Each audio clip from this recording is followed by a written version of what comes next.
Welcome to Rekha NEET physics. இந்த அபியாஸ் சீரியஸில் நம்ம இன்றைக்கி லாஸ் ஆஃப் மோஷன் கண்டினியூ பண்ண போகிறோம்.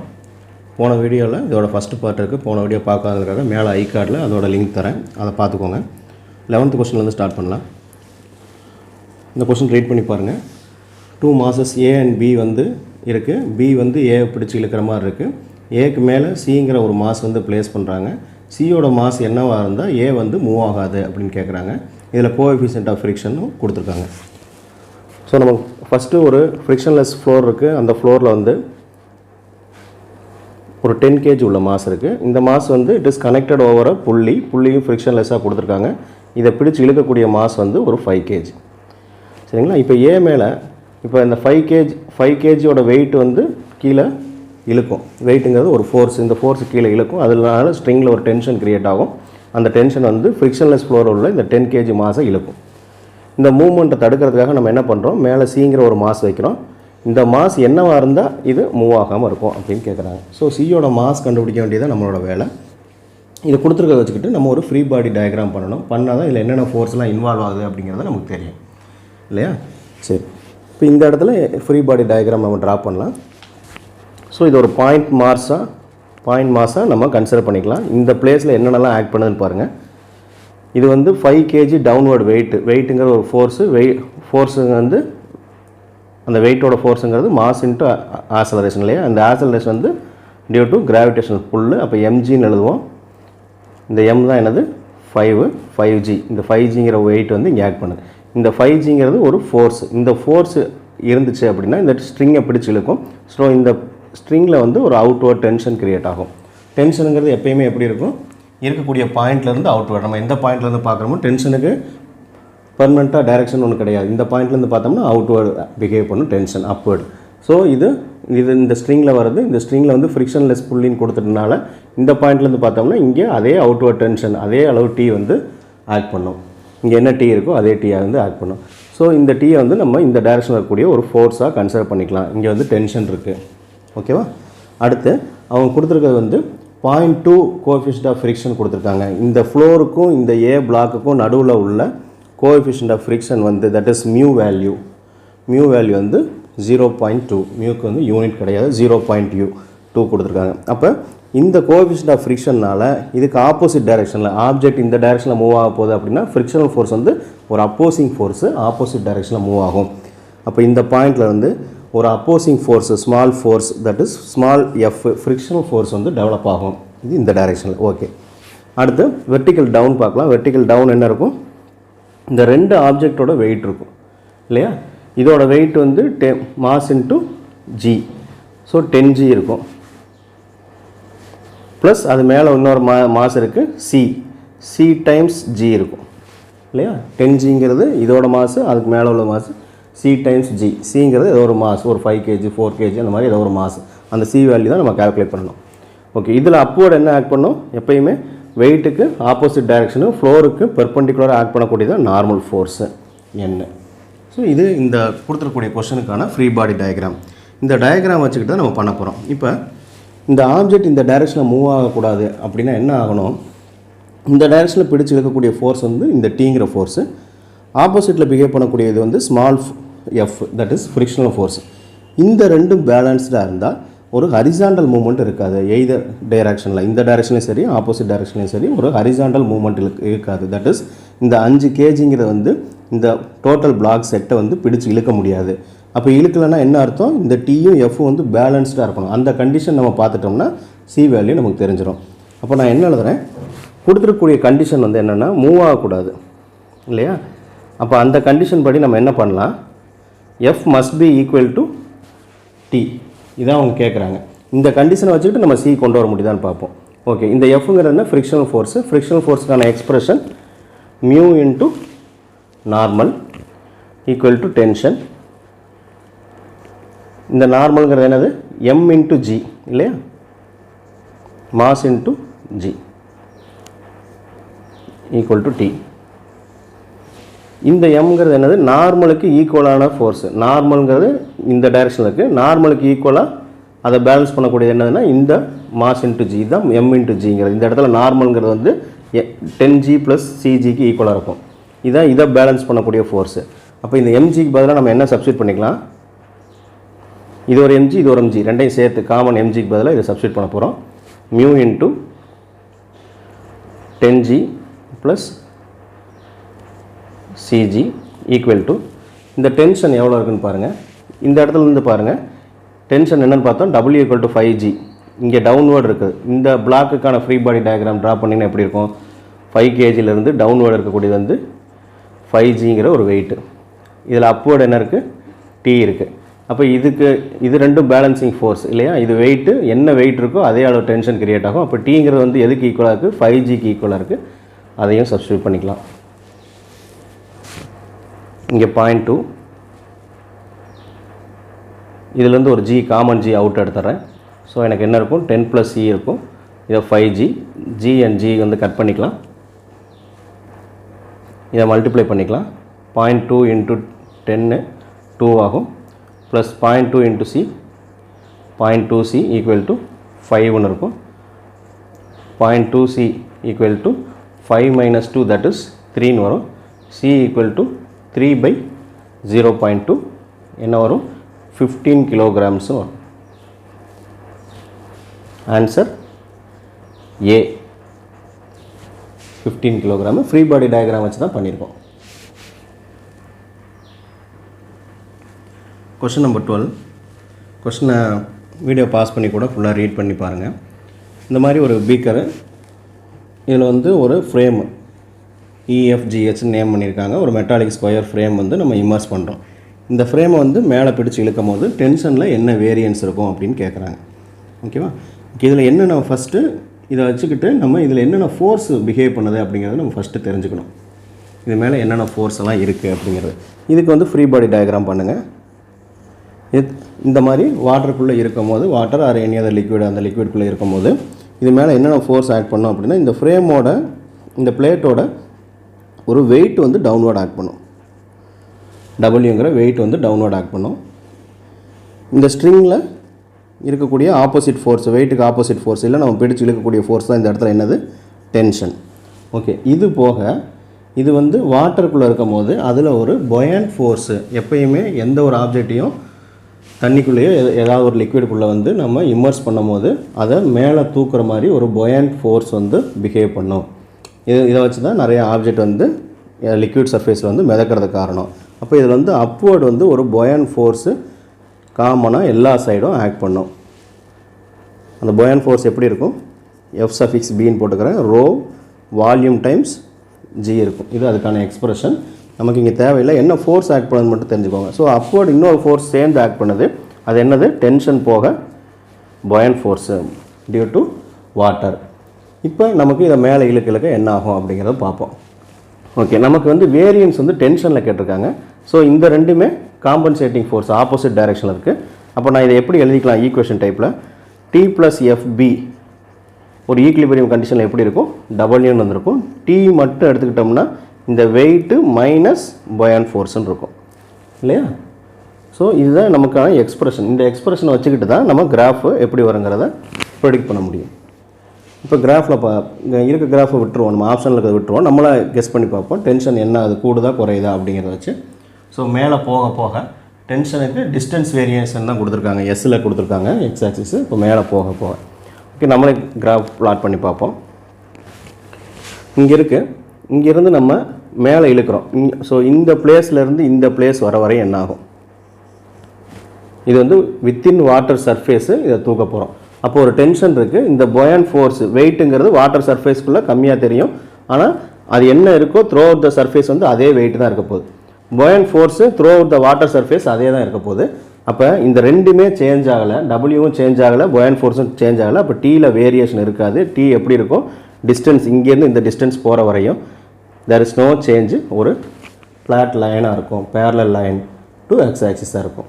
இதுக்கப்புறம் இதிலேருந்து வெளியே வரும்போதுனா என்ன ஸ்டேஜ்னா, அந்த ஃப்ரேம் மட்டும் வெளியே வரும்போது, இந்த டோட்டல் ஃப்ரேம் மட்டும் வெளியே வரும்போது அப் டு இந்த வாட்டர் சர்ஃபேஸ் வரையும் வரும்போது என்ன ஆகும், கொஞ்சம் கொஞ்சமாக வெளியே வந்துகிட்டே இருக்கும் இல்லையா. கொஞ்சம் காவாசி பார்ட் வரும், அப்புறம் அரை பார்ட் வரும், அப்புறம் ஃபுல் பார்ட், கொஞ்சம் கொஞ்சமாக வெளியே வரும். அப்படி கொஞ்சம் கொஞ்சமாக வெளியே வரும்போது part of the frame or metallic square வந்து வெளியே வந்துக்கிட்டே இருக்குது. பார்ட் வெளியே வர வர அந்த பார்ட்டு மேலே இருந்த பொயான் ஃபோர்ஸ் என்ன ஆகும், குறையும். மீதி பார்ட்டில் தான் ஒருவேளை இந்த பொசிஷனில் இருக்குன்னு வச்சுக்கோங்க. ஒரு 3/4 பங்கு உள்ளே இருக்குது, 1/4 பங்கு வெளியே வருது. இந்த பொசிஷனில் இருக்குது அப்படின்னா அப்போ இந்த 1/4 பங்கு மேலே உள்ள பொயான் ஃபோர்ஸு குறைஞ்சிருக்கும், இந்த 3/4 பங்கு மேலே தான் பொயான் ஃபோர்ஸ் இருக்கும். அப்போ பொயான் ஃபோர்ஸ் என்ன ஆகுது, குறைஞ்சிக்கிட்டே இருக்குது. இந்த ஈக்குவேஷன் செக் பண்ணி பாருங்கள். ஒருவேளை ஃபஸ்ட்டு ஸ்டார்டிங்கில் பொயான் ஃபோர்ஸ் வந்து 5 நியூட்டன் இருக்குது, மேலே எடுக்கும் போது அது 4 நியூட்டன் ஆகுது, இன்னும் கொஞ்சம் மேலே போனால் 3 நியூட்டன் ஆகுது, 2 நியூட்டன், 1 நியூட்டன், இப்படி குறைஞ்சிக்கிட்டே போகுதுன்னு வச்சுக்கோங்க. அப்போ மேலே போகும்போது பொயான் ஃபோர்ஸ் குறைஞ்சிக்கிட்டே இருந்தால் அந்த டென்ஷனோட வேல்யூ எவ்வளோ இருக்கும், மொதல் ஒரு 10 நியூட்டன் டென்ஷன் இருக்குது, இது 4 ஆயிடுச்சுன்னா அது 11 நியூட்டன் ஆகும், இது 3 ஆயிடுச்சுன்னா அது 12 நியூட்டன் ஆகும். அப்போ டென்ஷன் வந்து என்ன ஆகுது, இன்க்ரீஸ் ஆகுது, கிராஜுவலாக இன்க்ரீஸ் ஆகுது. ஓகே, இப்போ கம்ப்ளீட்டாக இந்த ஸ்கொயர் வந்து வெளியே வந்துருச்சு, வாட்டர் சர்ஃபேஸோட வெளியே வந்துருச்சு, ஸ்ட்ரிங்கில் இப்படி இருக்குது. இதுக்கு மேலே நம்ம ஃபர்தராக மூவ் பண்ணால் என்ன ஆகும், பொயான் ஃபோர்ஸே இல்லாமல் போயிடுது, 0 ஆயிடுது, வெயிட்டுக்கு மட்டும் ஈக்குவலாக இருக்கும். அப்போ த்ரோ அவுட் இந்த air surface, out of the liquid surface, இது எவ்வளோ தூரம் நம்ம தூக்கினாலும் அந்த டென்ஷன் வந்து there is no buoyant force, T equal to W இருக்கும். அப்போ திரும்பவும் அது கான்ஸ்டண்ட்டாக இருக்குது.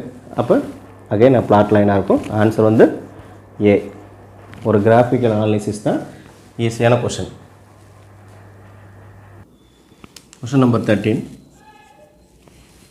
Oscillation of a man. இந்த டயக்ராம் பார்த்தீங்கன்னா உங்களுக்கு புரியும். ஒரு பிளாக்கை வந்து புள்ளி ஒரு மேன் வந்து புல் பண்ணுறாரு. அவர் கொடுக்கக்கூடிய ஃபோர்ஸ் வந்து 300 நியூட்டன் சப்ளை பண்ணுறாரு. 300 நியூட்டன் சப்ளை பண்ணான்னா இந்த ஃப்ரிக்ஷன்லெஸ் மாஸ்லெஸ் ஸ்ட்ரிங்கில் வந்து அதே 300 வந்து டென்ஷனாக க்ரியேட் ஆகும். அந்த டென்ஷன் என்ன செய்யும், இந்த பிளாக்கை பிடிச்சி இந்த டைரெக்ஷனில் இழுக்கும். சரிங்களா? இதோட மாஸ் வந்து 10, இவரோட மாஸ் வந்து 40 கொடுத்துருக்காங்க. ஸோ இவர் கொடுக்குற இப்போ இதில் ரெண்டுலேயுமே நம்ம தனித்தனியாக ஆசோலேஷன் கால்குலேட் பண்ணிக்கலாம். எப்பயுமே அப்படி தான் நமக்கு கொஸ்டின் கேட்பாங்க. மேன் என்ன ஆசோலேஷனில் இருப்பாங்க, பிளாக் என்ன ஆசோலேஷன் இருப்பாங்கன்னு கேட்பாங்க. நம்ம கால்குலேட் பண்ண ஈஸியாக இருக்கும். இங்கே ஆசலரேஷன் ஆஃப் த சிஸ்டம்னு கொடுத்துருக்காங்க. அது மட்டும் தான் நம்ம கொஞ்சம் கிளவராக செய்யணும். ஸோ இதில் என்ன ஆசலரேஷன் இருக்கும் இவருக்கு மட்டும் பார்ப்போம். இவர் ஒரு சிஸ்டமாக இவர் தனியாக வச்சு பார்ப்போம். ஆசலரேஷன் என்ன இருக்கும் இந்த மேனுக்கு வந்து, acceleration of man net force by M total. Net ஃபோர்ஸுங்கிறது அவர் கொடுக்கக்கூடிய ஃபோர்ஸ் வந்து 300 நியூட்டன் இருக்கும் இல்லையா, அதான் tension, by M total 40 + 10. Total mass தான் எப்பயுமே பார்க்கணும் ஆசோலேஷனுக்கு. 40 + 10, ஏன்னா இந்த ஃபோர்ஸ் வந்து டோட்டலாக 2 பேருக்கு சேர்ந்து தான் அப்ளை ஆகுது. ஸோ 50 கட் பண்ணிட்டீங்கன்னா 6 m/s² வரும். இது இவரோட மாஸ், விச் மீன்ஸ் அதை இழுத்துக்கிட்டு இவர் என்ன ஆசோலேஷனில் போவார்னா 6 m/s² இந்த டைரெக்ஷனில் போவார். அவர் இழுக்கிறனால அதே டென்ஷன் இந்த பிளாக் மேலே அப்ளை ஆகுது. ஸோ இந்த பிளாக்கும் ஆப்போசிட் டைரெக்ஷன், இதே டைரெக்ஷனில் 6 m/s² மூவ் ஆகும் இல்லையா. இது கால்குலேட் பண்ணிங்கன்னா அதே தான் வரும். ஏன்னா அதே 300 தான் அப்ளை ஆகுது. இங்கே டோட்டல் மாஸ்ன்னு பார்த்தோம்னா 40 + 10 அதே தான் வரும்.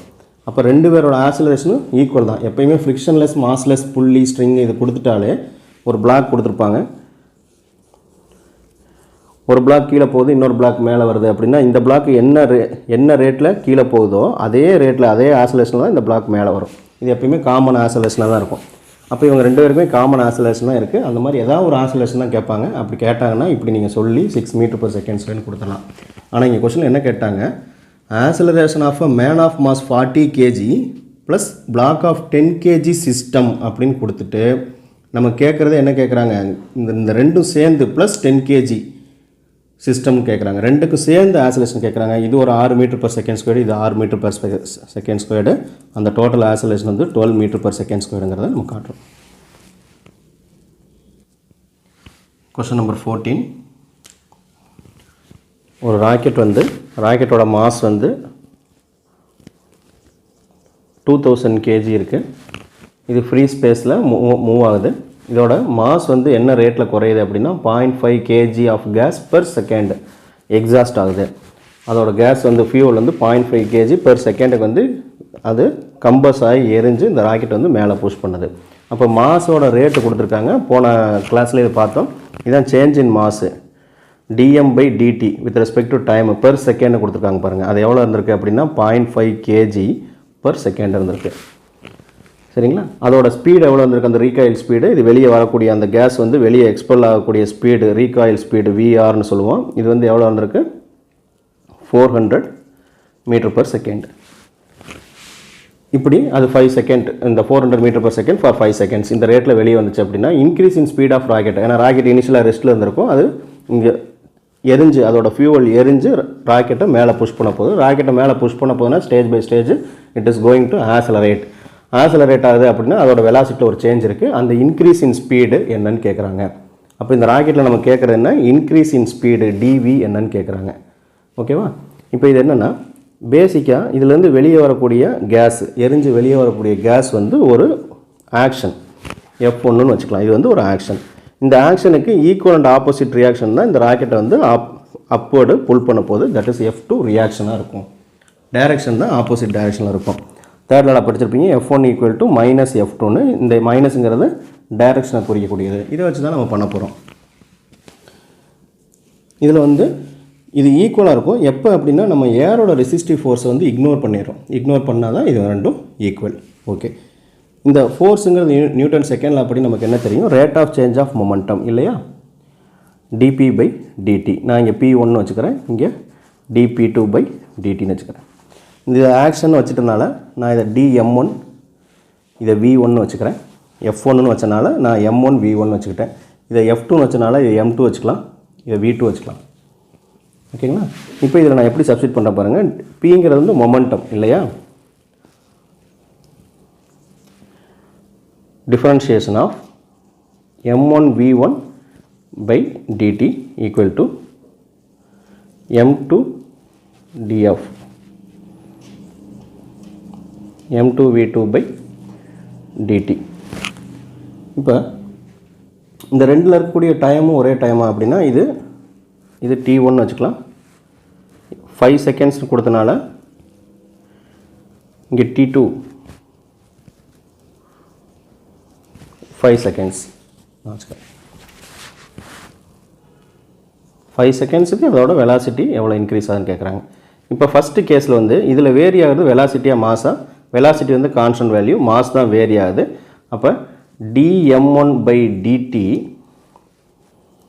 இன்ட்டு v1 இதை எழுதிக்கிறேன். செகண்ட் கேஸில் பாருங்கள், இதில் வந்து மாஸ் வந்து குறைஞ்சிக்கிட்டே இருக்குது இல்லையா, வெலாசிட்டி வந்து இந்த கான்ஸ்டன்ட் வெலாசிட்டியை மெயின்டைன் பண்ணுறதுக்காக ரீகாயில் வெலாசிட்டி 400 m/s மாதிரி மாஸ் வந்து குறைஞ்சிக்கிட்டே இருக்குது, வேரி ஆகுது.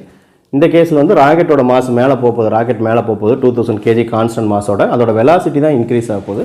அப்போ மாஸ் வந்து m2 கான்ஸ்டன்ட், வெலாசிட்டி dv2/dt2. இந்த dv2 தான் நம்ம கால்குலேட் பண்ணணும்.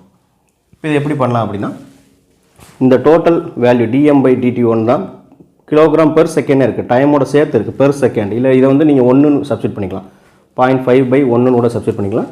இதிலே பெர் செகண்ட் இருக்கனால நான் அப்படியே டைரெக்டாக சப்ஸ்டிட் பண்ணிக்கிறேன்.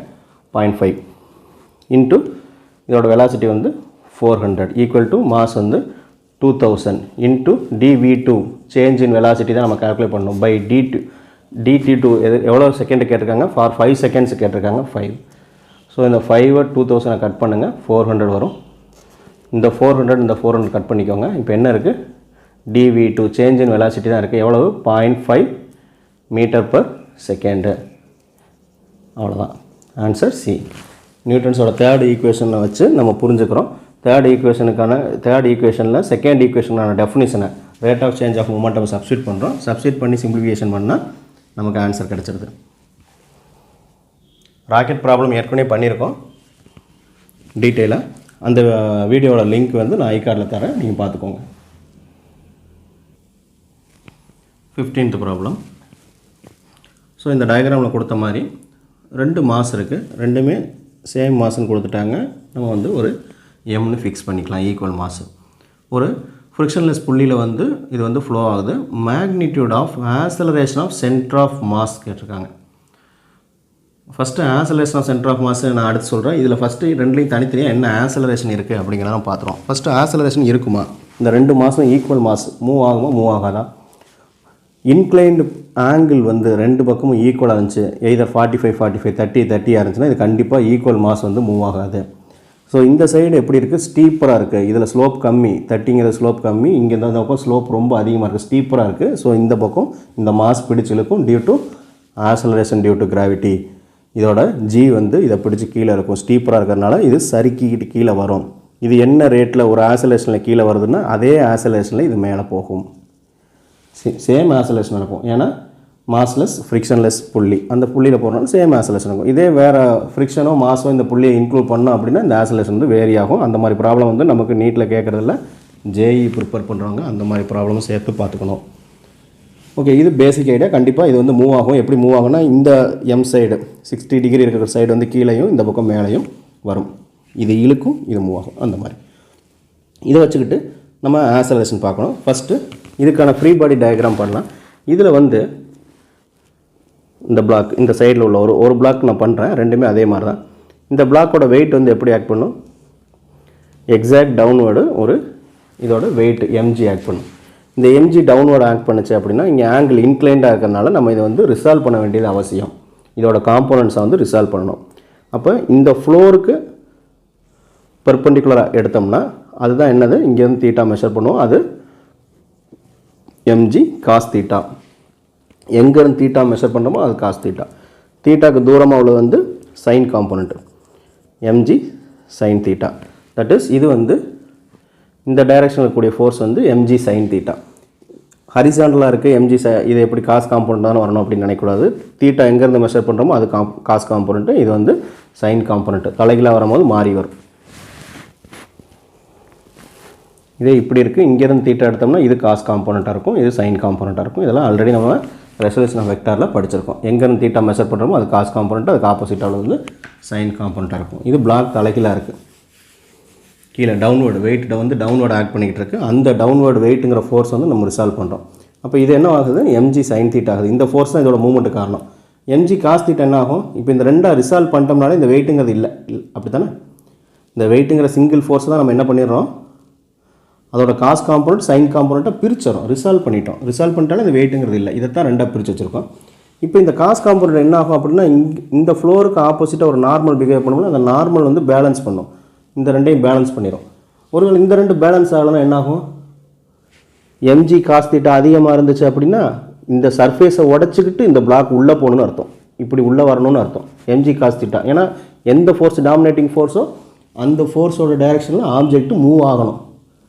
அப்போ ஒருவேளை எம்ஜி காஸ் தீட்டா டாமினேட்டிங் ஃபோர்ஸாக இருந்தால் இதை உடச்சி இது உள்ளே வரணும். இல்லை நார்மல் ஃபோர்ஸ் இந்த பக்கம் இருந்து மேலே இருக்கக்கூடிய நார்மல் ஃபோர்ஸ் டாமினேட்டிங்காக இருக்குது, அது இதை விட கூட இருந்துச்சு அப்படின்னா இந்த பிளாக் அப்படியே மேலே பறக்கணும். இப்போ இது ரெண்டுமே ஹைபாத்தட்டிக்கல் கேஸ், அது நடக்க போகிறதில்ல. அப்போ இது ரெண்டு என்னென்னா பேலன்சிங் ஃபோர்ஸு, நமக்கு இங்கே சீனில் தேவையில்லை. அப்போ இது மூவ் ஆகிறது எதனால தான் மூவ் ஆகுது, ஆக்சலரேஷனோட மூவ் ஆகுது. அந்த இடத்துல ஆக்சலரேஷன் இருக்குது அப்படின்னா there must be some force இல்லையா. ஃபோர்ஸ்னாலே F = m × a. ஆப்ஜெக்டில் ஒரு ஆக்சலரேஷன் இருக்குது அப்படின்னாலே அதுக்கு ஒரு ஃபோர்ஸ் காரணமாக இருக்கும். அந்த ஃபோர்ஸ் தான் எவ்வளவு, mg sin தீட்டா.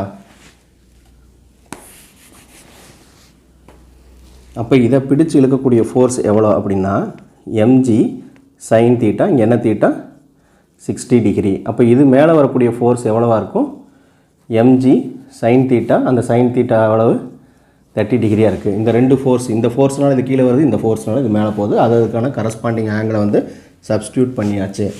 இப்போ நம்ம இந்த காமன் ஆக்சலரேஷன் இங்கேயும் ஏ தான் போட்டிருக்கு, இங்கேயும் ஏ தான் போட்டிருக்கு. இந்த காமன் ஆக்சலரேஷன் எவ்வளோ இருக்கும், acceleration = F net by m total. தொடர்ந்து இந்த ஃபார்முலா நிறைய தடவை யூஸ் பண்ணியிருக்கோம். ஸோ F = ma, அதை ரீஅரேஞ்ச் பண்ணியிருக்கோம். F net இங்கே எதனால் F net அப்படின்னா ரெண்டு ஃபோர்ஸும் ஒரே டைரெக்ஷனில் இருக்குது. F and F ஒரே டைரெக்ஷனில் தான் ஆட் பண்ணி 2F போட்டுக்கலாம். ரெண்டு டைரெக்ஷனும் ஆப்போசிட் டைரெக்ஷனில் ஈக்குவல் அண்ட் ஆப்போசிட் ஃபோர்ஸாக இருந்தால் F - F 0 போட்டுக்கலாம்.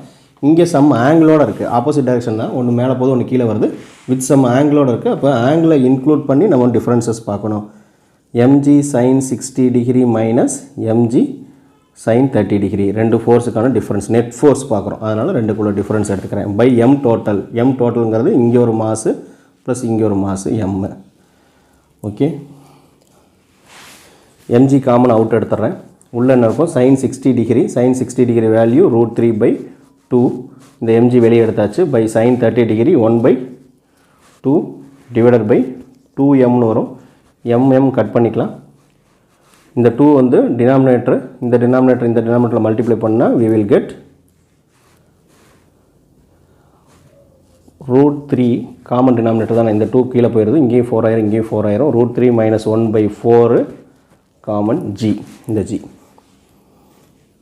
ஸோ இதுதான் ஒரு காமனான ஆக்சலரேஷன். இந்த ஆக்சலரேஷனோட அந்த பிளாக் கீழே வரப்போகுது, அந்த ஆக்சலரேஷன் இந்த பிளாக் மேலே போகுது. இப்போ நமக்கு இதோட கொஸ்டின் முடிஞ்சிடலாம். Magnitude of acceleration of centre of mass of both blocks கேட்டிருக்காங்க. அப்போ சென்டர் ஆஃப் மாஸ் ஆக்சலரேட் ஆகுமா, இந்த ரெண்டு மாஸ் இருக்குது, இந்த 2 மாஸ்க்கு சென்டர் ஆஃப் மாஸ் கொடுத்தா கால்குலேட் பண்ண சொன்னால் நீங்கள் கால்குலேட் பண்ணிடுவீங்க. 2 மாஸ், 2க்கு நடுவில் ஒரு கேப் இருக்குது, r டிஸ்டன்ஸ் இருக்குது அப்படின்னா சென்டர் ஆஃப் டிஸ்டன்ஸ் வித்தின் அந்த ஆருக்குள்ளே எங்கே சென்டர் ஆஃப் மாஸ் பிஹேவ் பண்ணுது, டோட்டல் மாஸு எங்கே எந்த ஒரு இடத்துல கான்சன்ட்ரேட் ஆன மாதிரி இருக்குது அப்படிங்கிறத நீங்கள் ஈஸியான ஃபார்முலாவில் கால்குலேட் பண்ணிடலாம். ஆனால் இப்போ இந்த 2 மாஸ் மூவ் ஆகும்போது இதோட சென்டர் ஆஃப் மாஸ், இந்த 2 மாஸ் தனித்தனியாக ஏ ஆசிலேஷனில் மூவ் ஆகுது, சென்டர் ஆஃப் மாஸ் என்ன ஆசிலேஷனில் மூவ் ஆகுதுன்னு கேட்குறாங்க. ஃபஸ்ட்டு சென்டர் ஆஃப் மாஸ் வந்து ஆசிலரேட் ஆகும். எக்ஸாம்பிள் இந்த 2 எம்முக்கு இந்த இடத்துல சென்டர் ஆஃப் மாஸ் இருக்குன்னு வச்சுக்கோங்க. இது மேலே போகுது, இந்த சைடு கீழே வருது, இந்த சைடு மேலே போகுது. அப்போ அந்த சென்டர் ஆஃப் மாஸ் பாயிண்ட்டு ஏதோ ஒரு பாயிண்டில் போய் வரும். 2க்கும் கேப்பில் சென்டர் ஆஃப் மாஸ் வந்து மூவ் ஆகும். அப்படி மூவ் ஆகக்கூடிய சென்டர் ஆஃப் மாஸ் பாயிண்ட்டோட ஆசிலரேஷன் என்னன்னு கேட்குறாங்க. நம்ம கால்குலேட் பண்ண individual பிளாக்ஸ்க்கான acceleration.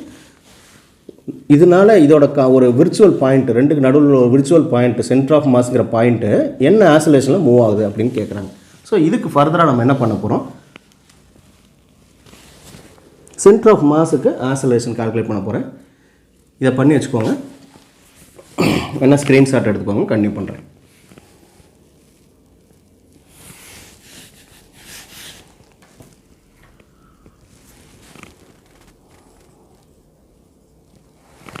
Acceleration centre of mask எடுக்கிறேன், ஏசிஎல். ஸோ சென்டர் ஆஃப் மாஸ்னால் நமக்கு டைரக்ட் ஃபார்முலா என்ன, புக்கில் இருக்கக்கூடிய ஃபார்முலா 2 மாஸ் 2 ஆக்சலேஷன் இருக்குது அப்படின்னா m1a1 plus m2 minus a2 போட்டுக்கிறேன். ஏன்னா ஆப்போசிட் டைரெக்ஷனில் இந்த இடத்துல இன்க்ளைன் ஆங்கிளை யூஸ் பண்ண போகிறோம், இல்லைனாலும் பிரச்சனை இல்லை. இல்லை m2a2 கூட வச்சுக்கலாம் நீங்கள், பை m1 ப்ளஸ் m2. இது புக்கில் உள்ள ஃபார்முலா. சரி, இந்த ஃபார்முலா நம்ம என்ன யோசிக்கிறோம் அப்படின்னா, இந்த m1a1ங்கிறது ஜஸ்ட்டு ஒரு ஃபோர்ஸ் தான் இல்லையா, m2a2ங்கிறது ஒரு ஃபோர்ஸு. So force 1 force 2. இந்த இடத்துல மாஸ் ரெண்டுலேயுமே சேம், ஸோ ரெண்டையுமே எம்னு ஆகிக்கலாம். ஆசிலேஷன் ரெண்டுலேயுமே சேம் ஆசிலரேஷன் வித் இன்க்ளைன் ஆங்கிளோடு இருக்குது, இருந்தாலும் ஆசிலேஷனோட வேல்யூ மேக்னிடியூட் வைஸு ரெண்டுமே சேமு இப்படி இருக்குன்னு வச்சுக்கோங்க. அப்போ இது ஒரு ஃபோர்ஸ், இது ஒரு ஃபோர்ஸ், 2 ஃபோர்ஸை ஆட் பண்ணணும் உங்களுக்கு. ஆனால் 2 ஃபோர்ஸும் வித் சம் ஆங்கிளோடு இருக்குது. எப்படி இருக்குன்னு பாருங்கள். இந்த சைடு ஒரு ஃபோர்ஸ் இருக்குது, இந்த சைடு ஒரு ஃபோர்ஸ் இருக்குது. இங்கே என்ன ஆங்கிள், 60 டிகிரி ஆங்கிள். இங்கே வந்து ஸோ இது வந்து ஒரு 90 டிகிரியாக இருக்கும். அப்போ இந்த ஆங்கிள் என்னவாக இருக்கணும், ஒரு ட்ரையாங்கிளை க்ளோஸ் பண்ண 30 டிகிரியாக இருக்கும். அதே மாதிரி பார்த்தீங்கன்னா இந்த சென்டர்லேருந்து பார்த்தீங்கன்னா இது வந்து 90 டிகிரியாக இருக்கும், இங்கே இவங்க கொடுத்தது வந்து 30 டிகிரி ஆங்கிள். ஸோ இந்த ஆங்கிள் வந்து என்னவாக இருக்கும், 60 டிகிரியாக இருக்கும். அப்போ இதுக்கு காமன் ஆங்கிள் என்ன இருக்குது, 90 டிகிரி இருக்குது. ஒரு ஃபோர்ஸ் இந்த டைரெக்ஷனில் பிஹேவ் பண்ணுது, இன்னொரு ஃபோர்ஸு இந்த டைரெக்ஷனில் பிஹேவ் பண்ணுது. இது ரெண்டுக்கும் சேர்ந்த ஆங்கிள் நமக்கு என்னவாக இருக்குது, 90 டிகிரியாக இருக்குது. அப்போ 2 forces are at right angle இல்லையா. 90 டிகிரியில் ஒரு ஃபோர்ஸ் போகுது, ஒரு ஃபோர்ஸ் வருது. இதை நான் இப்படி ட்ரா பண்ணிக்கலாமா, 2 ஃபோர்ஸ் ரைட் ஆங்கிளில் இருக்குது. இப்படி இருந்துச்சுன்னா இந்த 2 ஃபோர்ஸை ஆட் பண்ண சொன்னால் என்ன பண்ணுவீங்க, 2 ஃபோர்ஸுக்கு ரிசல்டன்ட் பார்ப்பீங்க. அப்படி ரிசல்டன்ட் பார்த்தா எஃப் ரிசல்டன்ட் என்னவாக இருக்கும், square root of x square plus y square formula பண்ணுவீங்க, f ஸ்கொயர் ப்ளஸ் f ஸ்கொயர்னு போடுவீங்க. இதோட result square root of 2f square. So f is equal to root 2 f ஸ்கொயர்டை வெளியே எடுத்தால் ரூட் 2fன்னு வரும் இல்லையா. அப்போ இதுக்கான ரிசல்டன்ட் 2fக்கான ரிசல்டன்ட் என்ன வருது, ரூட் 2fன்னு வருது.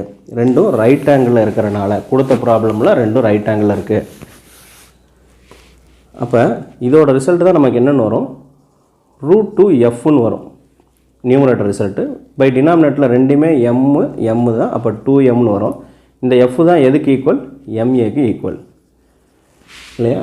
நான் maனே வச்சு பண்ணால் உங்களுக்கு கொஞ்சம் கன்ஃபியூசிங்காக தெரியும். அதனால் இந்த maங்கிறது ஃபோர்ஸுக்கு ஈக்குவல், 2 ஃபோர்ஸை வச்சு ஒரு வெக்டாரை வச்சு நான் சொல்கிறேன். ஸோ இது maக்கு ஈக்குவல். அப்போ இதை சிம்பிளிஃபை பண்ணும்போது நமக்கு என்ன வருது, ரூட் 2ma வருது, பை 2m வருது.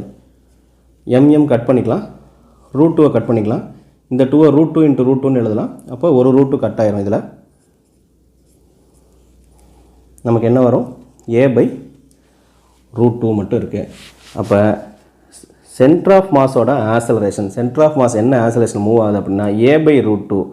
ஏங்கிறது நம்ம ஏற்கனவே அரைவ் பண்ணி வச்சுருந்தோம், ஸ்க்ரீன்ஷாட் எடுத்துருப்பீங்கன்னு நினைக்கிறேன். ரூட் 3 மைனஸ் 1 பை 4 இன்ட்டு ஜின்னு இருந்துச்சு. இது a பை ரூட் 2. அப்போ என்னென்னு வந்துடுது, root 3 minus 1 divided by 4 root 2 into ஜின்னு வருது. இதுதான் ஆன்சர். கொஞ்சம் ஸ்டாண்டர்ட் கூட உள்ள கொஷின் தான். ஃபஸ்ட்டு தனித்தனியாக ரெண்டுக்கும் ஆக்சலரேஷன் என்னென்னு பார்க்கணும். ரெண்டுமே காமன் ஆக்சலரேஷன். அந்த ஆக்சலரேஷனால் சென்டர் ஆஃப் மாஸ் என்ன ஆக்சலரேஷனில் மூவ் ஆகுதுங்கிறத பார்க்குறோம்.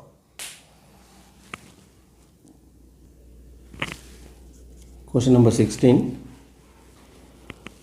ஒரு ராக்கெட்டை நான் ஒரு லிஃப்ட்டுன்னு சொல்லிக்கிறேன். ஏன்னா இது லிஃப்ட்மேன் ப்ராப்ளம் மாதிரி. லிஃப்ட்மேன் ப்ராப்ளம் வந்து ஆல்ரெடி நம்ம டீட்டெயிலாக அதில் உள்ள 4-5 டைப்பும் பார்த்துருக்கோம். அந்த எல்லா டைப்புக்கு சேர்ந்த வீடியோவோட லிங்க் வந்து நான் மேலே ஐகார்டில் கொடுக்குறேன். பார்க்காதவங்க ரெஃபரன்ஸுக்கு தேவைன்னா பார்த்துக்கலாம். இது என்ன அப்படின்னா, ராக்கெட் வந்து ஒரு 4G ஆக்சலரேஷனோட மேலே போகுதுன்னு சொல்லிடுறாங்க. இப்போ மேன் உள்ளே நிற்கிறாரு. அந்த மேனோட டவுன்வேர்டு வெயிட் வந்து mg கொடுத்துட்றாங்க. Man of weight downward behave பண்ணுது. ராக்கெட் வந்து 4G அப்வேர்டு இருக்குது. இப்போ அப்பரண்ட் சேஞ்ச் இன் வெயிட் என்னவாக இருக்கும்? மேனோட apparent change in weight. Rocket இந்த ஸ்பீடில் மேலே போகுது அப்படின்னா மேனோட வெயிட் இன்க்ரீஸ் ஆன மாதிரி தெரியும். இந்த 4 கேஸு டைரக்ட் ஃபார்முலா 4 ஃபார்முலா இங்கே டெரைவ் பண்ணிக்கிட்டு இருக்க தேவையில்லை. ஏற்கனவே உங்கள் புக்லையும் இருக்கும். நீங்கள் அதையும் ஒரு ரெஃபரன்ஸ் பார்த்துக்கலாம். இப்படி மேலே போகுது, இது கீழே இருக்குது, அவரோட வெயிட் வந்து கீழே பிஹேவ் பண்ணுது. ராக்கெட் வந்து அப்போர்டு ஆக்சலரேஷனோட move ஆனதான்.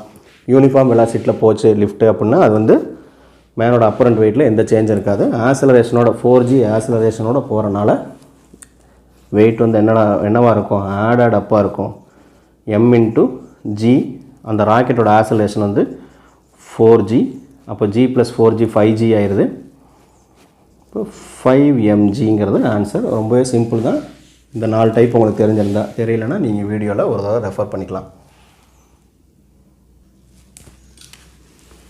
Question number 17. Plum pop வந்து ஒரு கார்லேருந்து ஹேங் ஆகிருக்க மாதிரி கேட்டிருக்காங்க. ஏதாவது காரில் நம்ம ஏதாவது ஒரு ஆப்ஜெக்டை முன்னாடி ஹேங் பண்ணி தொங்க விட்ருக்கோம், ஏதாவது ஒரு மாசிவ் ஆப்ஜெக்ட் இல்லையா? கார் மூவ் ஆகும்போது அந்த ஆப்ஜெக்ட் என்ன ஆங்கிளில் மூவ் ஆகும் அப்படின்னு கேட்குறாங்க. ஒரு வெஹிக்கிள் வந்து ஒரு ஆக்சலரேஷனில் ஃபார்வேர்டு மூவ் ஆகுது. ஃபார்வேர்டு மூவ் நம்ம பஸ்ஸில் போகிற மாதிரி நினச்சிக்கோங்க. பஸ் வந்து இம்மிடியேட்டாக டக்குன்னு ஸ்டார்ட் ஆகுது. வித் சம் ஆக்சலரேஷனோட ஸ்டார்ட் ஆச்சுன்னா நம்ம வந்து என்ன ஆகும்? பின்னாடி ஃபாலோ ஆகும் இல்லையா? We lean backward. இதே பஸ் வந்து சடன் பிரேக் அடிக்கிறாங்க அப்படின்னா நம்ம ஆப்ஜெக்ட் வந்து முன்னாடி நமக்கு என்ன தெரியும்? நம்ம இனர்ஷியா வந்து நம்மளை பிடிச்சி முன்னாடி தள்ளும் இல்லையா? அப்போ இங்கே கார் வந்து ஃபார்வர்ட் டைரெக்ஷனில் ஒரு ஆக்சலரேஷனோட போகுது அப்படின்னா இதுலேருந்து ஏதோ ஒரு ஆப்ஜெக்ட் நம்ம ஹேங் பண்ணியிருக்கோம். இந்த ஆப்ஜெக்ட்டுக்கு இங்கே ஆக்சலரேஷன் கொடுத்தனால இந்த ஆப்ஜெக்ட்டுக்கு நான் ஆக்சலரேஷன் வர மாதிரி சொல்கிறேன். இதோட வெயிட்டில் என்ன ஆக்சலரேஷன் இருக்கும்? Acceleration due to gravity g இருக்கும். இதோ ஒரு வெக்டாராக, ரெண்டையுமே ஒரு வெக்டாராக வச்சுக்கிறதுக்காக நான் இதை ஜின்னு எழுதிக்கிறேன். ஆப்ஷன்லேயும் எல்லாமே g கொடுத்துருக்கனால நமக்கு ஆக்சலரேஷனுக்கு ரிலவெண்ட்டான இன்னொரு வெக்டார் ஆக்சலரேஷன் டியூ டு கிராவிட்டியை நான் இதில் இன்க்ளூட் பண்ணிக்கிறேன். இதோட வெயிட் வந்து டவுன்வேர்டு ஸ்ட்ரைட்டாக இருக்கும், மூவ்மெண்ட்டே இல்லை அப்படின்னா. ஆக்சலரேஷன் ஆயிடுச்சு அப்படின்னா என்ன ஆகும்? இது வந்து பேக்வேர்டு மூவ் ஆகும் வித் சம் ஆங்கிளோட. இந்த தீட்டா, இந்த ஆங்கிள் என்னன்னு கேட்குறாங்க. ஓகேவா? அப்போ எவ்வளோ தூரம் அது பின்னாடி போகும்? இந்த ஆக்சலரேஷனுக்கு எவ்வளோ தூரம் அது பின்னாடி போகும் பாருங்கள். ஸோ என்ன பண்ணிக்கலாம், நான் இந்த பாயிண்ட் எனக்கு தேவை. டவுன்வேர்டு இருக்கக்கூடியது வந்து g. இந்த ஆக்சலரேஷனை வெக்டார் தான் நான் அப்படியே தூக்கி இந்த பக்கம் வச்சுக்கிறேன் க்ளோசிங் சைடுக்காக. இப்படி வச்சுக்கிட்டா இது என்னது? a. ஸோ இதுக்கு இந்த பாயிண்டில் தான் இது வந்து ரெஸ்ட்டில் வரப்போகுது. ஆக்சலரேஷனோட இந்த பக்கம் போச்சுன்னா இது வந்து பின்னாடி மூவ் ஆக போகுது. நீங்கள் ப்ராக்டிக்கலாகவே இதெல்லாம் பார்க்கலாம். வேகமாக போச்சுன்னா இட் வில் மூவ் பேக்வேர்டு. நம்ம மேனாக இருந்தோம்னா வி வில் லீன் பேக்வேர்டு. அந்த மாதிரி பின்னாடி மூவ் ஆக போகுது. எவ்வளோ தூரம் மூவ் ஆக போகுதுங்கிறத தீட்டான்னு எடுத்துக்கிட்டேன். ஸோ இந்த 2 வெக்டார் இப்படி இருந்துச்சுன்னா இதோட க்ளோசிங் சைடு எப்படி இருக்கும்? இப்படி இருக்கும். ஸோ இதை ஒரு ட்ரையாங்கிளாக கன்சிடர் பண்ணி பாருங்கள். இதுலேருந்து நமக்கு என்னென்ன சைடு தெரியும்? ஹைபாட்டனஸ் தெரியாது. சைன் காசுக்கு நமக்கு ஹைபாட்டனஸ் வேணும். கர்ணம்னு சொல்லுவோம் தமிழில். கர்ண பக்கம் தெரியாது நமக்கு. எதிர்ப்பக்கமும் அடுத்துள்ள பக்கமும் தெரியும்.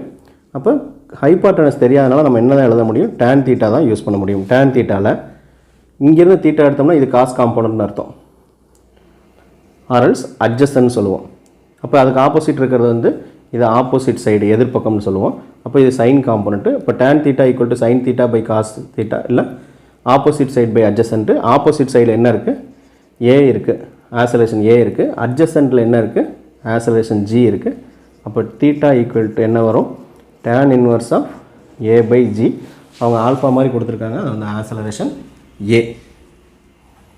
So option tan inverse of a by g, a correct answer.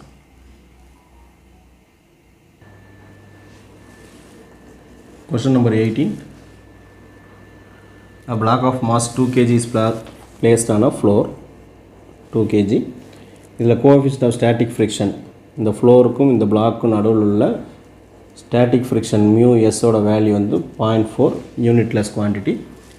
Okay, if a force of 2.8 Newton is applied to the block parallel to the floor, ஃப்ளோருக்கு பேரலாக ஒரு 2.8 நியூட்டன் நம்ம ஃபோர்ஸ் அப்ளை பண்ணுறோம். அப்ளை பண்ணால் ஃப்ரிக்ஷனல் ஃபோர்ஸ் எவ்வளவு அப்படின்னு கேட்குறாங்க. So first சொல்லிடுறேன், ஃப்ரிக்ஷனல் ஃபோர்ஸை எப்படி கால்குலேட் பண்ணுவோம், மியூ இன்ட்டு நார்மல். நார்மலுங்கிறது இங்கே பிஹேவ் பண்ணக்கூடியது, அதுக்கு எதுக்கு ஈக்குவலாக இருக்கும், வெயிட்டுக்கு ஈக்குவலாக இருக்கும். எங்கன்னா ஹரிசாண்டல் சர்ஃபேஸில் மட்டும்தான். இதே இன்க்ளைன் சர்ஃபேஸாக இருந்தால் நார்மல் வந்து அதோட காஸ் காம்போனண்ட்டுக்கு, வெயிட்டோட காஸ் காம்போனண்ட்டுக்கு ஈக்குவலாக இருக்கும். ஓகே, ஃப்ரீ பாடி டயக்ராம் பண்ணி தான் அதெல்லாம் பார்க்க முடியும். ஸோ மியூ இன்ட்டு இந்த கேஸில் எம்ஜி தான். ஸோ மியூ வந்து 0.4 ஸ்டாட்டிக் ஃப்ரிக்ஷனோட வேல்யூ இன்ட்டு மாஸ் வந்து 2, ஜியோட வேல்யூ 10ன்னு எடுத்துக்கலாம், கொஸ்டினில் கொடுத்துருக்காங்க. ஸோ 10 × 0.4 4 ஆகிடுது, 2ஆல் மல்டிப்ளை பண்ணால் 8 நியூட்டன் ஆகிடுது. அப்போ ஃப்ரிக்ஷனல் ஃபோர்ஸ் 8 நியூட்டன் எழுதிடக்கூடாது, ஏன்னா இங்கே கொடுத்தது வந்து ஸ்டாட்டிக் ஃப்ரிக்ஷன். இந்த ஸ்டாட்டிக் ஃப்ரிக்ஷனுங்கிறது ஆப்ஜெக்ட் ரெஸ்ட்டில் உள்ள வரையும் அதோட ஃப்ரிக்ஷன் வேல்யூ வந்து மேக்ஸிமம் ஃபோர்ஸ் இப்படி கொடுத்தோம்னா இந்த டைரக்ஷனில் இருக்கா ஸ்மால் எஃப், அது மேக்ஸிமம் 8 நியூட்டன் வரையும் போகணும் அர்த்தம். அப்போ இது எப்போயுமே எப்படி எடுத்துக்கணும், ஃப்ரிக்ஷனல் ஃபோர்ஸ் வந்து less than or equal to 8 newton எடுக்கணும். ஸ்டாட்டிக் ஃப்ரிக்ஷனை பொறுத்தவரை இது எப்போயுமே less than or equal to 8 newton. அப்போ எப்போ லெஸ்ஸாக இருக்கும் அப்படின்னா, நம்ம வெளியிருந்து ஃபோர்ஸ் சப்ளை பண்ண இதில் உள்ள ஸ்டாட்டிக் ஃப்ரிக்ஷன் இங்கே வந்து நம்ம கேபிட்டல் எஃப் வந்து 1 நியூட்டன் கொடுத்தோம்னா இந்த எஃப்பும் 1 நியூட்டனாக பிஹேவ் பண்ணும். இதை 2 நியூட்டன் ஆக்கணும்னா இதுவும் 2 நியூட்டன் ஆகும். இதை 2.8 நியூட்டன் கொடுக்கும்போது இந்த எஃப்பும் 2.8 நியூட்டன் ஆகும். இதுக்கு மேலே இது ரைஸ் ஆகாது. நம்ம அவுட் சைடு ஃபோர்ஸு ஒருவேளை இது 8 நியூட்டன் கொடுக்குறோம், அப்போ இது வந்து 8 நியூட்டன் போகும். இதை 9 நியூட்டன் கொடுத்தா அப்போ இந்த எஃப் வந்து 8 நியூட்டனாக இருக்கும். ஃபர்தர் இங்கே 10 நியூட்டன் கொடுத்தா இந்த எஃப் வந்து 8 நியூட்டன் இருக்கும். உங்களுக்கு புரிஞ்சிருக்குன்னு நினைக்கிறேன். ஸோ இந்த 8 நியூட்டன்கிறது வந்து இதோட மேக்ஸிமம் வேல்யூ, ஃப்ரிக்ஷனோட மேக்ஸிமம் வேல்யூ வந்து 8 நியூட்டன். இதைத்தான் நம்ம என்ன சொல்லுவோம், ஸ்டாட்டிக் ஃப்ரிக்ஷன் லிமிட்டிங் ஃப்ரிக்ஷன் சொல்லுவோம். ஸ்டாட்டிக் ஃப்ரிக்ஷனோட மேக்ஸிமம் வேல்யூ வந்து லிமிட்டிங் ஃப்ரிக்ஷன் சொல்லுவோம். ஸ்டாட்டிக் ஃப்ரிக்ஷனோட மேக்ஸிமம் வேல்யூ லிமிட்டிங் ஃப்ரிக்ஷன். அப்போ இந்த லிமிட்டிங் ஃப்ரிக்ஷன் வந்து எப்போ அப்படின்னா 8 நியூட்டன் கொடுக்குற வரையும் டெவலப் ஆகிட்டே இருக்கும். நம்ம அவுட் சைடு ஃபோர்ஸ் வந்து இதுக்கு ஈக்குவல் ஃபோர்ஸ் கொடுக்குற வரையும் அந்த ஃபோர்ஸ்க்கு ஈக்குவலாக டெவலப் ஆகிட்டே இருக்கும். அதோட மேக்ஸிமம் இருக்க வாய்ப்பில்லை. அப்போ பியாண்டு இதோட வேல்யூவோட அதிகமாக கொடுக்கும் போது தான் என்ன ஆகும், அது அப்படியே சேச்சுரேட் ஆகிரும். அதுக்கு மேலே தான் ஃபர்தராக பாடி வந்து மூவ் ஆகும். அப்போ இங்கே நம்ம எக்ஸ்டர்னல் ஃபோர்ஸ் எவ்வளோ கொடுத்துருக்கோம், 2.8 நியூட்டன் கொடுத்தோம்னா அதுவும் 2.8 நியூட்டனோட வந்து நின்றோம். ஃபர்தராக அதோட ஃப்ரிக்ஷனல் ஃபோர்ஸை இன்னும் 8 நியூட்டன் வரையும் டெவலப் பண்ணுங்கிற அவசியம் இல்லை. ஏன்னா எக்ஸ்டர்னல் ஃபோர்ஸ் வந்து அவ்வளோ சப்ளை ஆகலை.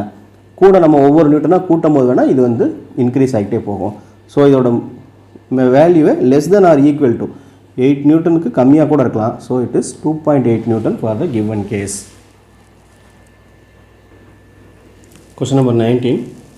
இந்த மாதிரி ஒரு சிஸ்டம், இந்த சிஸ்டம் வந்து இப்போ ஈக்லிபிரியம் இருக்க மாதிரியான கேஸ் தான். ஏன்னா இது பிடிச்சி ஃபர்தராக கீழே இருக்கிற மாதிரி சான்ஸ் இல்லை, ரெண்டுமே ஃபிக்ஸ்டாக இருக்குது. ஃபிக்ஸ்டாக இருக்கும்போது இதில் 2 kg வெயிட்டுன்னு கொடுத்துருக்காங்க, அது கிலோகிராம் வெயிட்டுன்னு கொடுத்துட்டாங்க. அப்படின்னாலே அது என்ன தான் வெயிட்டு நியூட்டன், 2 நியூட்டனுக்கு அது ஈக்குவல். ஓகே, 2 kg வெயிட்டுன்னு கொடுத்தது. இது இப்போ 2 நியூட்டன் வந்து ஒரு பிளாக்கு கீழே பிடிச்சி இழுக்குது. கீழே பிடிச்சி இழுக்கிறதுனால இந்த ஸ்ட்ரிங்லேயும் ஒரு டென்ஷன் வந்து டெவலப் ஆகுது. இந்த டென்ஷன் T1 இந்த ஹரிசாண்டல் ஸ்ட்ரிங் கேட்குறாங்க. இதை T1 வச்சுக்கிறோம். Let this be some T2 tension. இது கொடுக்கக்கூடிய டென்ஷன் வந்து T3ன்னு வச்சுக்கலாம், நம்ம நேம் பண்ணிக்கலாம். ஸோ இதே ஒரு ஃப்ரீ பாடி டயக்ராம் மாதிரி நம்ம மாற்றிக்கலாம். இவ்வளோதான் இதில் உள்ள ஃபோர்ஸஸ்ஸு. இங்கே 30 டிகிரி இருக்குது அப்படின்னா இங்கே ஹரிசாண்டல் ஒரு லைன் வரையலாம். இதுவும் என்னவாக இருக்கும், 30 டிகிரியாக இருக்கும். அவுட் சைடு ஆங்கிள்னு சொல்லுவோம்னு நினைக்கிறேன். மேத்ஸில் அவுட் சைடு ஆங்கிள் பாங்க. இது 30 டிகிரினா இது 30 டிகிரியாக இருக்கும். நான் இந்த ஆங்கிள் வந்து இங்கே உள்ளே கொண்டு வரேன். ஓகே, இந்த டென்ஷன் மட்டும் இன்க்ளைனாக இருக்கிறனால அதை வந்து அதோட காம்போனன்ட்ஸை நம்ம பிரேக் பண்ணிக்கலாம். அப்போ இது வந்து ஹரிசாண்டல் காம்போனண்ட்டு, இங்கே ஒரு வெர்டிக்கல் காம்போனண்ட் எடுத்துக்கலாம். அப்போ இந்த T2வை ஹரிசாண்டலாக மாற்றிருக்கோம். அப்போ இது என்னவாக இருக்கும், T2 cos 30 டிகிரியாக இருக்கும். அதோட வெர்டிக்கல் காம்போனண்ட் இங்கேருந்து மெஷர் பண்ணுறதுனால இது காஸ் காம்போனண்ட், அதுக்கு ஆப்போசிட்டாக இருக்கிறது வந்து sign component. T2 sin 30 degree இது இருக்கும். T2வை தான் 2ஆக ரிசால்வ் பண்ணிட்டோம். அப்போ T2ங்கிறது இல்லாமல் போயிடுச்சு இல்லையா. அந்த சிங்கிள் வெக்டார் வந்து அதோட காஸ் அண்ட் சைன் காம்போனண்ட்டாக மாற்றிட்டோம். இது ஈஸியான ஒரு ஃப்ரீ பாடி டயக்ராமு. ஓகே, இந்த இடத்துல இருக்கக்கூடிய டென்ஷன் T3ங்கிற டென்ஷன் வந்து நமக்கு கிளியராக தெரியுது. இதோட வேல்யூ எவ்வளவு, 2ங்கிறது தான் கீழே பிடிச்சிருக்குது. 2 நியூட்டன், 2 கிலோகிராம் வெயிட். இது மட்டும் நமக்கு கிளியராக வேல்யூவே தெரியுது. ஓகே, இப்போ இதை வச்சுக்கிட்டு நமக்கு T1 வேணும். அப்போ T1 இது வந்து ஈக்லிபிரியமில் இருக்குது. இந்த சிஸ்டம் ஃபர்தராக இந்த சைடுமே மூவ் ஆகலை. 2 சைடு ஃபிக்ஸடாக இருக்கிறனால இந்த வெயிட் வந்து ஃபர்தராக எங்கேயும் மூவ் ஆகலை. அப்போ இது வந்து ஈக்லிபிரியமில் இருக்குது. ஈக்லிபிரியம்னா இந்த 2 பேலன்ஸ் ஆகிருக்கணும், இந்த 2 ஃபோர்ஸ் வந்து பேலன்ஸ் ஆகிருக்கணும். இப்போ T1 தான் நமக்கு வேணும். T1ங்கிறது என்னென்னா T2 cos 30 டிகிரி. இதை கால்குலேட் பண்ண வேண்டியது நம்மளோட வேலை. இதில் T2ங்கிறது நமக்கு என்னென்னு தெரியாது இல்லையா? அப்போ இந்த ரெண்டையும் பேலன்ஸ் பண்ணுங்கள். T2 sin 30 degree equal to T3 இல்லையா? T2 equal to T3 divided by sin 30 degree. T3யோட வேல்யூ 2, sin 30 டிகிரி 1/2 மேலே போச்சுன்னா T2ங்கிறது என்ன வந்துடுது 4 நியூட்டன் ஆர் 4 கிலோகிராம் வெயிட். இந்த T2 இங்கே சப்ஸ்டிட் பண்ணிக்கோங்க. T2 value 4. Next cos 30 √3/2. 2ஐயும் 4ஐயும் கட் பண்ணோம்னா 2 ஆயிடுது. So 2√3 newton or kilogram weight. ப்ராப்ளத்தில் கிலோகிராம் வெயிட்டில் கேட்டனால நான் கிலோகிராம் வெயிட்லேயே கொடுக்குறேன். ஃப்ரீ பாடி டயக்ராம் தான் பண்ணுறோம். ஃப்ரீ பாடி டயக்ராம் பண்ணிவிட்டு என்னென்ன ஃபோர்ஸ் எல்லாம் ஈக்குவலாக இருக்குங்கிறத ஈக்குவேட் பண்ணிவிட்டு நமக்கு தேவையான கொண்டு வரோம். இந்த டைப்பில் இது ஈஸியான ப்ராப்ளம் தான். 20th problem. ஒரு பேரட் வந்து ஒரு இன்சைடு ஒரு கிளாஸ் கேரேஜில் இருக்குது, ஒரு கேஜில் பாக்ஸில் இருக்குது. அது இனிஷியலாக ரெஸ்ட்டில் இருக்குது, அதுக்கப்புறம் அது ஃப்ளோரில் இருக்குது, அதுக்கப்புறம் அது ஃப்ளை ஆகுதுன்னு சொல்கிறாங்க. இதில் வெயிட்டில் இந்த பாக்ஸோட வெயிட்டில் என்ன சேஞ்ச் இருக்கும்? Boy will feel the weight of cage. இந்த கேஜோட வெயிட்டில் என்ன சேஞ்ச் இருக்கும்? கூடுமா குறையுமா? அது பறக்கும் போது ஃப்ளோரில் இருந்தால் எப்படி இருக்கும், அது மேலே பறக்குதுன்னா எப்படி இருக்கும்? ஃபஸ்ட்டு இதில் நிறையா விஷயம் நம்ம புரிஞ்சுக்கணும். கீவேர்ட்ஸு கான்ஸ்டன்ட் ஸ்பீடு கொடுத்துட்டாங்க. கான்ஸ்டன்ட் ஸ்பீடுனாலே நோ ஆசலரேஷன் இல்லையா? ஆசலேஷன் இல்லைனாலே, ஏ இல்லைனாலே எஃப் வந்து என்ன ஆயிடுது? எம் இன்ட்டு ஏ 0வாக இருந்தாலே ஃபோர்ஸ் இல்லைன்னு ஆயிடுது. ஓகேவா? ஓகே. அதுக்கு அடுத்து என்ன அப்படின்னா, இவங்க வந்து கேஜ் பற்றி தான் கேட்குறாங்க. கேஜ் வந்து பாயோட ஹேண்டில் இருக்குது. இது வந்து ஒரு சிஸ்டம். கேஜில் ஃப்ளோரில் இருந்தாலும் மேலே உள்ளேயே பறந்துக்கிட்டு இருந்தாலும் அதோட மாஸில் வந்து எந்த சேஞ்சுமே ஆக போகிறதில்ல. அவரோட ஹேண்டில் இருக்கக்கூடிய கேஜில் எந்த ஃபோர்ஸில் எந்த சேஞ்சுமே இல்லை. அப்போ நோ சேஞ்ச் இன் ஃபோர்ஸு. இந்த வெயிட்லேயும் நோ சேஞ்ச். ஒரு ஈஸியான கேஸ் தான். இதை வச்சு கேட்டிருந்தாலும், பேர்டுக்கு கேட்டிருந்தாலும் ஃபோர்ஸில் சேஞ்ச் இல்லை, கேஸுக்கு கேட்டிருந்தாலும் ஃபோர்ஸில் சேஞ்ச் இல்லை. அதனால் வெயிட்லேயும் சேஞ்ச் இருக்காது, அன்சேஞ்ச்டு. இன்னைக்கு கிளாஸ் நான் இதோட ஸ்டாப் பண்ணுறேன். அடுத்த கிளாஸில் மீதி உள்ள கொஸ்டின் டிஸ்கஸ் பண்ணலாம். தேங்க்யூ ஃபார் வாட்சிங்.